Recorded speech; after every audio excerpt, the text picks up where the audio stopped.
Press release chief election commissioner جناب سید محمد Shakeel Ahmad advocate owner Shakeel لا ایسوسی نے 15 مارچ کو پہلے جنرل باڈی کے اجلاس میں ٹریکس 45 کے 2021 الیکشن شیڈیول کا اعلان کیا تھا اور آج 20 مارچ 2021 فارم جمع کرانے کا آخری ٹائم و دن 5 بجے شام تھا۔ الیکشن میں صدر، سینئر نائب صدر general, joint secretary, finance secretary, information secretary اور مجلس عملہ کی 7 نشستوں پر انتخابات لڑنے کے خواہش مند افراد نے اپنے فارم جمع کرائے۔ انشاءاللہ الیکشن 27 مارچ کو منعقد ہوں گے اور الیکشن میں حصہ لینے والے ممبران اپنی قسمت آزمائی کے لیے محنت کریں گے۔ من جانب طارق حبیب خان، ٹریکس 45۔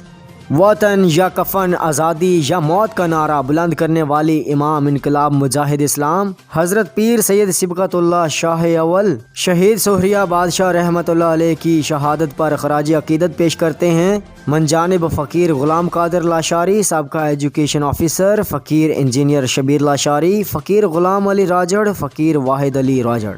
مظفر گڑھ تنخواہوں میں 25% اضافہ نہ کرنے کے خلاف اساتذہ اور سرکاری ملازمین کا مظفر گڑھ پریس کلب مظفر گڑھ کے باہر حکومت کے خلاف احتجاج۔ حکومت تنخواہوں میں فوری اضافہ کرے، ان کا مطالبہ۔